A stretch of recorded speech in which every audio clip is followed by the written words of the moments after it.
कोकणातील प्रत्येक अपडेट जाणून घेण्यासाठी आजच माझे कोकणच्या सोशल मीडिया प्लॅटफॉर्मला लाईक, फॉलो आणि सबस्क्राईब करा.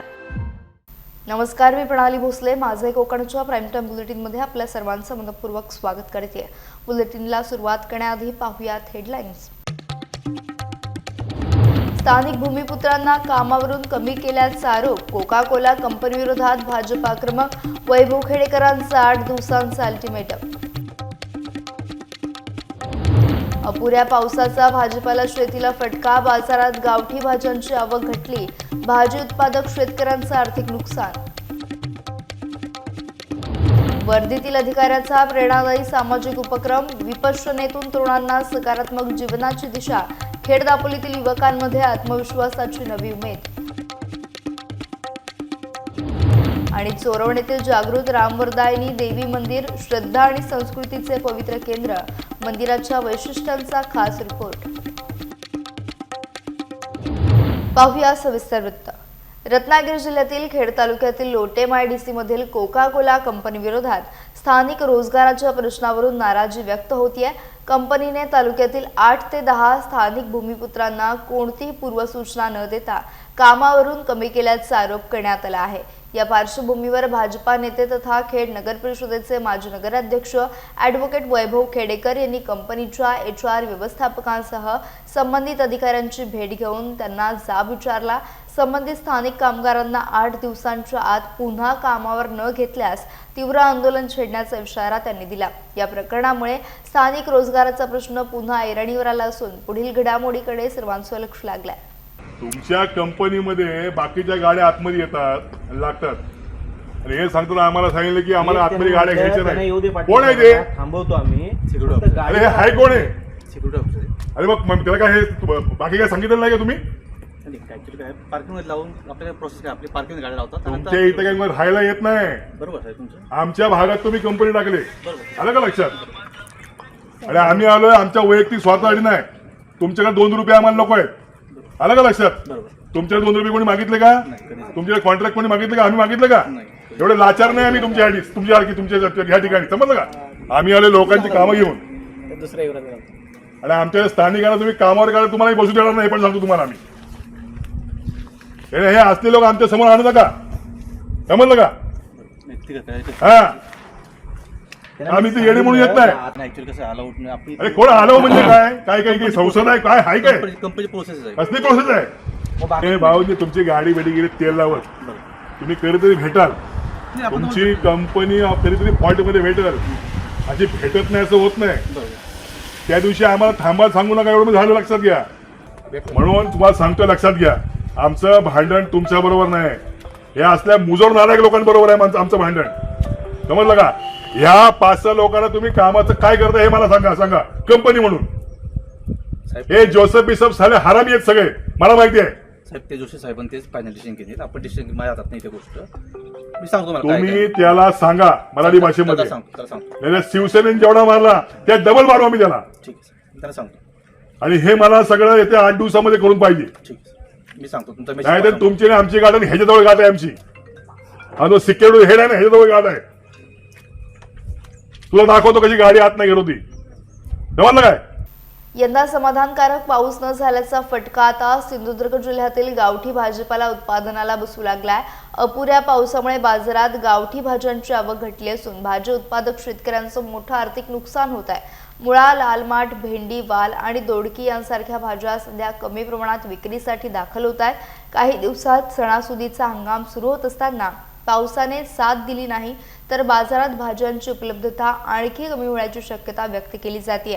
त्यामुळे शेतकऱ्यांसह ग्राहकांना देखील याचा परिणाम जाणवू लागलाय. अपुऱ्या पावसामुळे उत्पादन घटल्यानं भाजीपाला शेतीसमोर मोठं आव्हान उभं राहिलंय. पाऊस कमी झाला म्हणजे आम्हाला अळी घालायला भेटली पण ती कशी पाणी घालून व्हायला अळी आणून घातली तरी पण पाऊस कमी असल्यामुळे पाणी घालून थोडीशी भाजी वगैरे झाली. थोडी परत आता जूनच्या शेवटच्या आठवड्यामध्ये भाजी वगैरे घातलेली आहे. ते आता पुढे पावसावर अवलंबून आहे. कुठली भाजी आहे तुमच्या? लाल भाजी आहे, मुळा भाजी आहे, दोडकी आहेत, कारली आहे, भेंडी फक्त आणि चिबूड आहेत. गणपती आता जवळपास 1 महिन्यावर राहिलाय. भाजी त्यावेळच्या सणामध्ये सीझन मध्ये होईल का? मिळेल का? हा मिळेल. सीझन मध्ये भाजी मिळेल. पाऊस असला पुढे तर भाजी मिळेल. रत्नागिरी जिल्ह्यातील दापोली खेड मार्गावर झालेल्या भीषण दुचाकी अपघातात एका नर्सिंग विद्यार्थिनीचा दुर्दैवी मृत्यू झाला असून दुसरी विद्यार्थिनी गंभीर जखमी आहे. महाळुंगे येथे हा अपघात घडला. रामराजे कॉलेज ऑफ नर्सिंगची विद्यार्थिनी शेजल भागवत हिचा या अपघातात मृत्यू झाला, तर मुंबई येथील नर्सिंगची विद्यार्थिनी वैष्णवी चंद्रकांत अहिरे गंभीर जखमी झाली आहे. दोघी दापोलीतून आपल्या घरी जात असताना हा अपघात झाला. जखमी वैष्णवी अहिरे हिला तातडीने उपचारासाठी रुग्णालयात दाखल करण्यात आलं.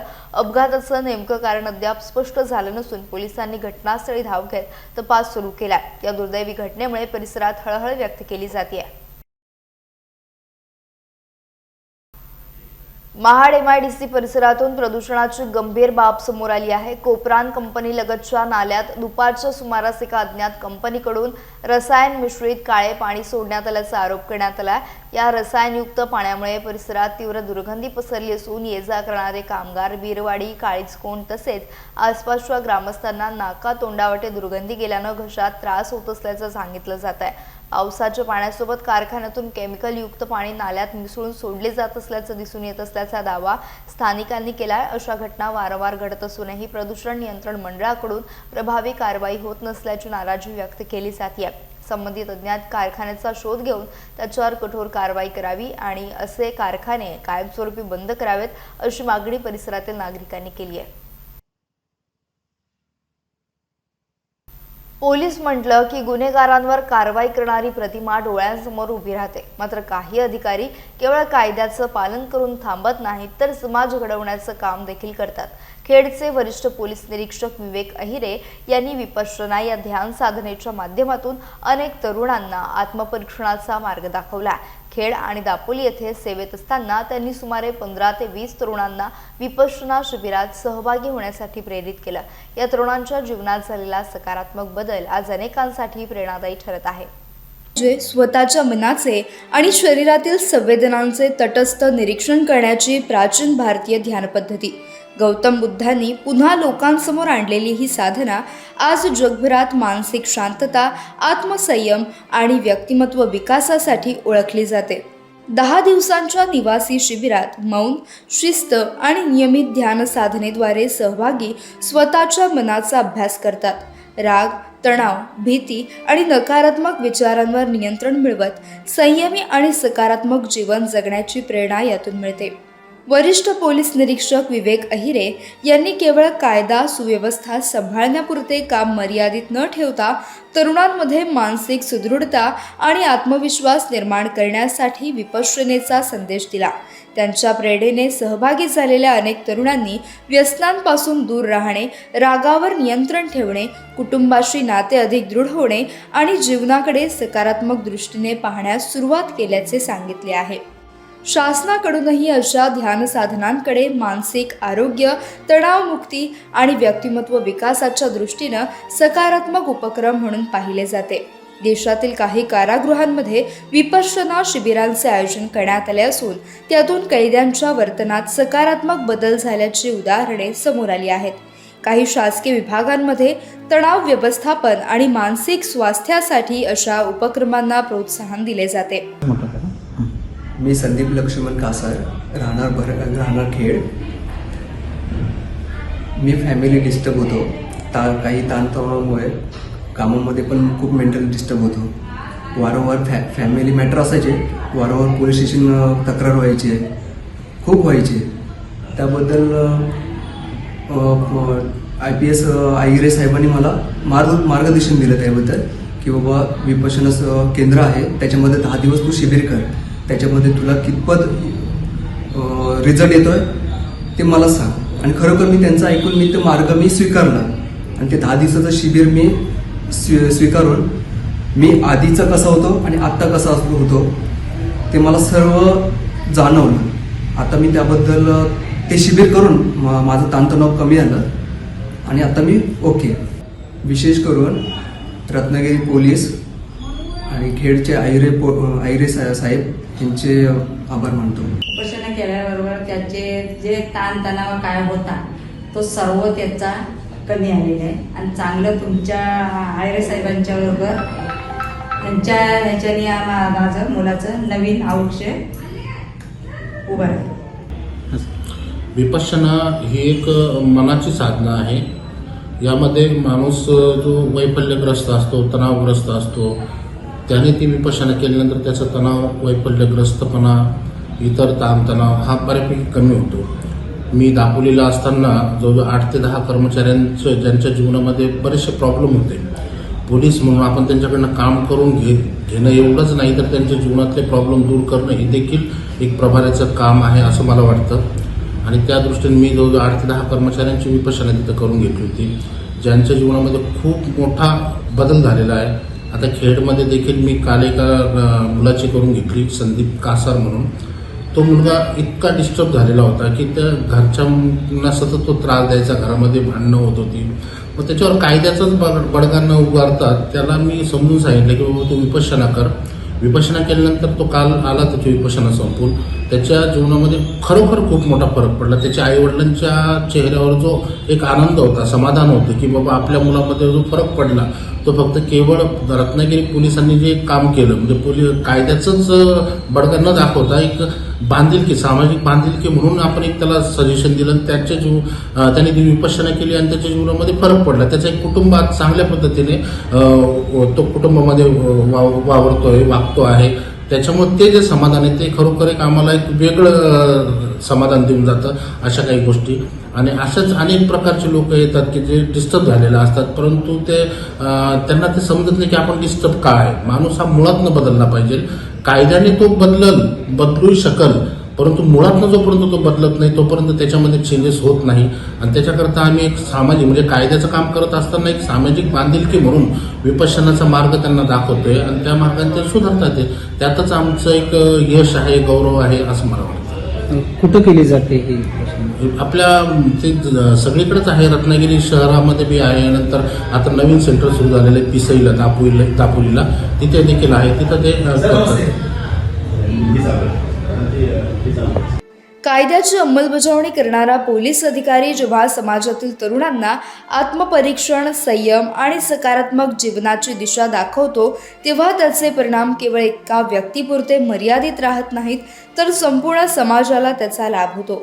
विपश्यनेच्या माध्यमातून सुरू झालेला हा सकारात्मक प्रवास अनेक युवकांसाठी प्रेरणेचा मार्ग ठरत आहे. दिल्लीत विद्यार्थ्यांनी पुकारलेल्या आंदोलनाला यश मिळाल्यानंतर रायगड काँग्रेसने महाडमध्ये विजयाचा जल्लोष साजरा केला.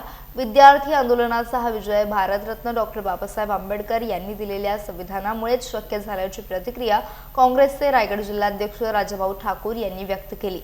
बाबासाहेबांची कर्मभूमी असलेल्या महाड येथील ऐतिहासिक चौदार तळ्यावर डॉक्टर बाबासाहेब आंबेडकर यांच्या पुतळ्यासमोर काँग्रेस कार्यकर्त्यांनी हातात भारतीय संविधान घेऊन नतमस्तक होत अभिवादन केले. यावेळी भारतीय संविधान आणि डॉक्टर बाबासाहेब आंबेडकर यांच्या जयघोषानं संपूर्ण परिसर दुमदुमून गेला. कार्यकर्त्यांनी आंदोलनाच्या विजयाचा आनंद व्यक्त करत संविधानाच्या मूल्यांप्रती आपली बांधिलकी अधोरेखित केली. कोकणातील अनेक प्राचीन देवस्थाने आजही आपला इतिहास, परंपरा आणि श्रद्धेचा वारसा जपून आहेत. त्यापैकीच रत्नागिरी जिल्ह्यातल्या खेड तालुक्यातील चोरवणे येथील जागृत श्री रामवरदायिनी देवी मंदिर हे भाविकांच्या श्रद्धेचं प्रमुख केंद्र मानलं जातं.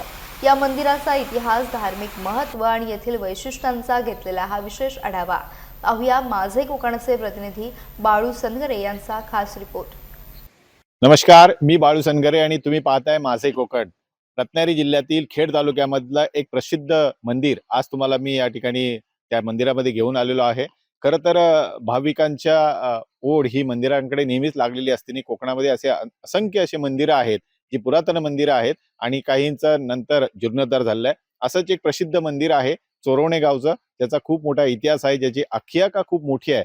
परंतु 2017 साली त्या मंदिराचा जीर्णोद्धार झाला. तो तुम्ही या माझ्या बाजूला बघू शकता. हेच ते रामवरदायिनीचं मंदिर आहे. अगदी सह्याद्रीच्या कुशीमध्ये वसलेलं हे चोरवणे गाव आणि चोरवणे गावच्या या मंदिराला फार मोठी आता ज्या मंदिराकडे येण्याचा भाविकांचा ओघ वाढलेला असतो तेच हे मंदिर आहे. सायंकाळचा सत्र आहे आणि तुम्ही बघू शकता हे मंदिर अगदी सह्याद्रीच्या कुशीमध्ये वसलेल्या या चोरवणे गावच्या या परिसरामध्ये. अगदी भाविक या ठिकाणी आल्यानंतर बराच काळ ह्या ठिकाणी असतात, कारण हे मंदिर एवढं निसर्गरम्य आहे. त्या मंदिरात आल्यानंतर आपल्याला इथे खूप या संपूर्ण परिसराचा म्हणजे निसर्गाचा खूप आनंद मिळतो आणि त्याचबरोबर हे मंदिर पाहिल्यानंतर मन भारावून जातं. बाळू सनगरे, माझे कोकण, खेड, रत्नागिरी.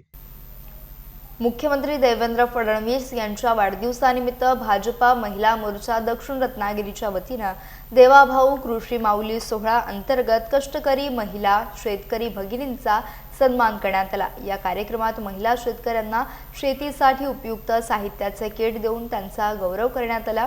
कार्यक्रमाला देवाभाऊ कृषी माऊली सोहळा जिल्हा प्रभारी तथा रायगड जिल्हा उपाध्यक्षा शर्मिला पाटील आणि रत्नागिरी महिला मोर्चाच्या जिल्हाध्यक्षा वर्षा ढेकणे यांची प्रमुख उपस्थिती होती।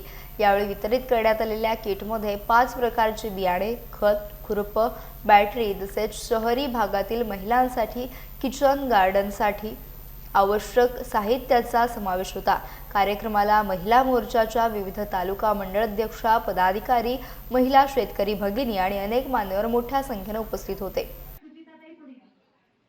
मी वर्षा परशुराम ढेकणे, भारतीय जनता पार्टी महिला मोर्चा रत्नागिरी दक्षिणचे जिल्हाध्यक्ष म्हणून आता कार्यरत आहे आणि विविध उपक्रम आम्हाला आमच्या महाराष्ट्रातून चित्राताई यांच्या नेतृत्वामध्ये आम्ही करत आहोत। आत्ताच आपले महाराष्ट्राचे मुख्यमंत्री आदरणीय देवाभाऊ यांचा वाढदिवस झाला आणि त्यानिमित्त आपण मागच्या वर्षी एक ब्लड डोनेशन हा कॅम्प घेतला होता। यावर्षीही आपण घेतला, पण त्या व्यतिरिक्त महिलांचा सन्मान करण्यासाठी जे आपल्या महिला शेतकऱ्यांसाठी जे बिल पास झालं आहे त्यासाठी आपण जो एक सन्मान सोहळा म्हणून आज इथे ठेवलेला आहे, त्यासाठी आपण कृषी किट हे आपण संपूर्ण जिल्ह्यात वितरित करत आहोत। नमस्कार, मी शर्मिला वैकुंठ पाटील, भारतीय जनता पार्टी दक्षिण रायगडची उपाध्यक्ष। इथे मी रत्नागिरी दक्षिणला प्रभारी म्हणून इथे आलेली आहे। आज आमच्या आदरणीय चित्राताई वाघ यांच्या संकल्पनेतून राबवण्यात येणारा देवाभाऊ कृषी माऊली सोहळा या कार्यक्रमाला आम्ही इथे उपस्थित जमलेलो आहोत। हा केवळ एक कार्यक्रम नसून महिलांच्या कष्टाला दिलेला हा एक सन्मान आहे। खऱ्या अर्थाने सक्षमीकरण म्हणजे काय हे आमच्या देवाभाऊंनी आज दाखवून दिलेलं आहे। महाराष्ट्रातील महिला शेतकऱ्यांचा कष्टाला योग्य न्याय आणि सन्मान आणि अधिकार देण्यासाठी हे महाराष्ट्र महिला शेतकरी विधायक देवाभाऊंनी आणलेलं आहे। त्याबद्दल मी देवाभाऊचे आणि चित्राताई वाघ यांचे आणि भारतीय जनता पार्टीचे मनापासून आभार मानते। खऱ्या अर्थाने ह्या योजनेमध्ये चित्राताईंनी देवाभाऊंच्या वाढदिवसानिमित्त 8000 किट ग्रामीण भागासाठी आणि 4000 किट हे शहरी भागांसाठी वाटण्यात आलेले आहे। शिवसेना पक्षप्रमुख तथा राज्याचे माजी मुख्यमंत्री उद्धव बाळासाहेब ठाकरे यांच्या वाढदिवसानिमित्त रायगड जिल्ह्यात विविध सामाजिक उपक्रमांचे आयोजन करण्यात आलं। त्याचाच एक भाग म्हणून सुधागड तालुक्यातील वाखणगाव आदिवासी वाडीत गरजू कुटुंबांना जीवनावश्यक धान्य किटचे वाटप करण्यात आले। शिवसेना जिल्हा संपर्क प्रमुख प्रसाददादा भुईर यांच्या मार्गदर्शनाखाली समाजसेवक तथा कट्टर शिवसैनिक किशोर पवार यांच्या पुढाकारातून हा उपक्रम राबवण्यात आला। या माध्यमातून आदिवासी आणि गरजू कुटुंबांपर्यंत मदतीचा हात पोहोचवण्याचा संदेश देण्यात आला। यावेळी किशोर पवार यांनी शिवसेनेच्या समाजकारणाच्या परंपरेचा उल्लेख करत भविष्यातही विविध लोकहिताचे उपक्रम सातत्याने राबवण्याचा निर्धार व्यक्त केला। कार्यक्रमाला पदाधिकारी, ग्रामस्थ आणि नागरिक मोठ्या संख्येने उपस्थित होते। यासह बुलेटिनमध्ये वेळ झाली, इथेच थांबण्याची भेटूयात नवीन बुलेटिनसह। तोपर्यंत तुम्ही कुठेही जाऊ नका, पाहत राहा फक्त माझे कोकण।